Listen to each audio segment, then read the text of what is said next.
Hey everyone, and welcome to the fascinating world of economics. I know economics might sound dry, but trust me, it's more interesting than you think. It's about the choices we make every day, from the coffee we buy to the careers we pursue. In this video, we'll demystify key economic concepts like supply and demand, inflation, GDP, and more. We're not going to bore you with dry lectures and complicated equations. Instead, we'll break down these concepts in a way that's easy to understand and even a little bit fun. So buckle up and let's dive in. So what exactly is economics? It's a question that might seem simple, but the answer is quite complex. In a nutshell, it's the study of how people make choices with limited resources. These choices can be as simple as what to buy for dinner, or as significant as planning a family vacation. Resources can be anything from time and energy, which we all have in limited supply, to natural resources like oil and water, which are essential for our daily lives and industries.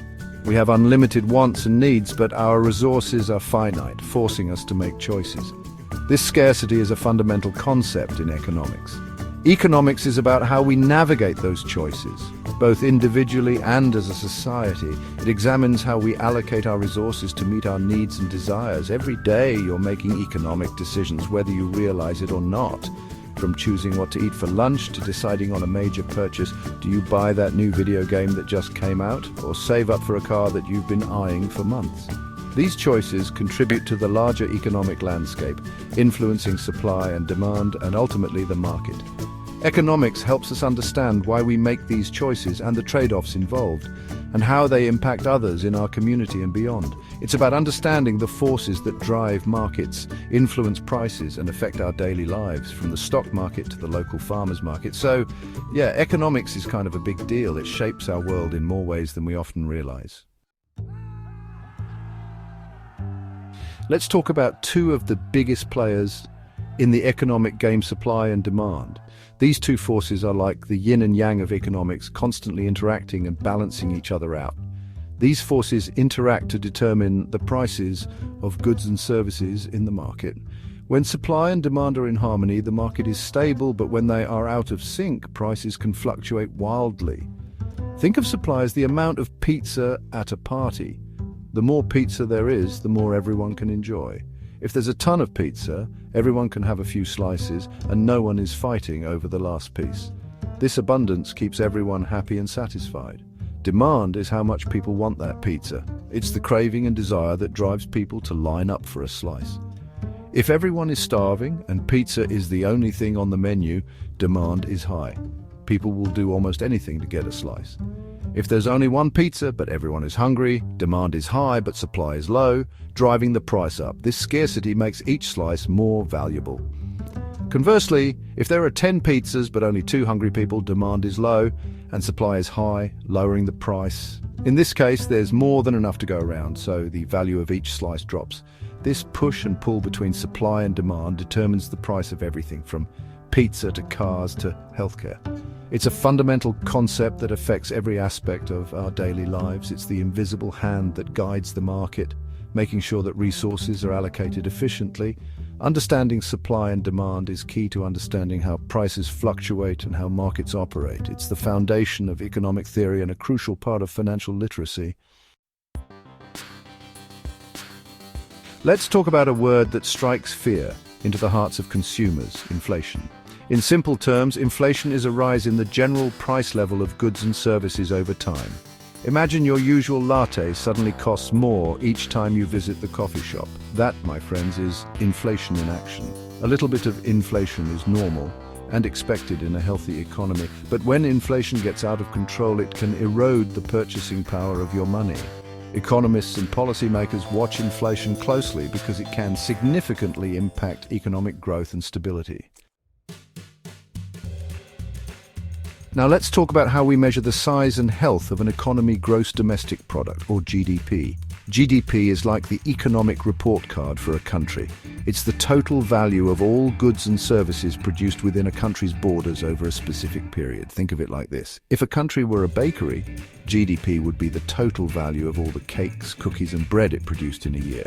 GDP tracks economic growth, compares different countries' economies, and gauges economic performance.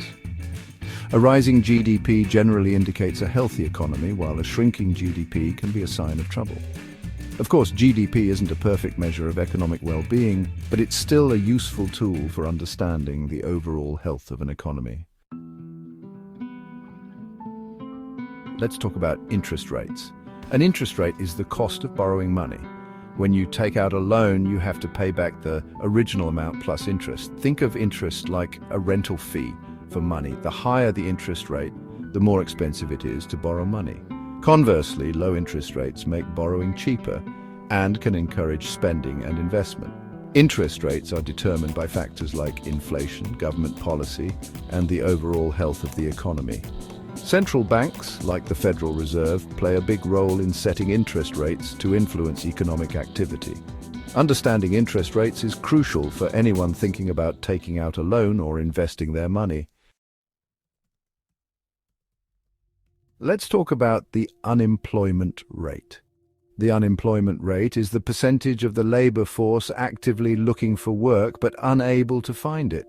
Imagine a town with 100 people who are able and willing to work. If 5 of those people are actively searching for jobs but can't find any, the unemployment rate is 5%. A low unemployment rate generally suggests a strong economy with plenty of job opportunities. Of course, the unemployment rate doesn't capture people who have given up looking for work or those who are underemployed. Still, it's a crucial economic indicator that policymakers and economists monitor closely. Let's delve into government finances and talk about budget deficits and surpluses. These are crucial concepts that help us understand how a government manages its money and resources. A budget deficit occurs when a government spends more money than it takes in through revenue, like taxes. This means the government is operating at a loss for that fiscal period. Imagine the government is like a household trying to manage its finances. Just like a family needs to balance its income and expenses, so does the government. If a household spends more money than it earns, it has a budget deficit and might have to borrow money. This borrowing can lead to debt if not managed properly. Similarly, when a government runs a budget deficit, it has to borrow money, increasing national debt. This debt can accumulate over time, leading to significant financial obligations. A budget surplus occurs when a government takes in more revenue than it spends. This indicates a healthy financial state where the government has extra funds. Governments can use budget surpluses to pay down debt, invest in infrastructure, or save for future economic downturns. These actions can strengthen the economy and provide stability. The balance between budget deficits and surpluses is a key aspect of fiscal policy. Effective fiscal policy ensures sustainable economic growth and financial stability. Understanding these concepts is important for assessing a government's financial health and the potential long-term consequences of economic policies. By analyzing budget deficits and surpluses, we can gain insights into the effectiveness of government strategies and their impact on the economy. So there you have it, a crash course in 7 essential economic concepts. Hopefully you've gained a better understanding of these terms and how they relate to the world around us. Remember, economics isn't just about numbers and graphs, it's about people, choices, and the forces that shape our lives. If you're interested in diving deeper into any of these concepts or have any burning economic questions, drop a comment below. Until next time, keep those economic wheels turning.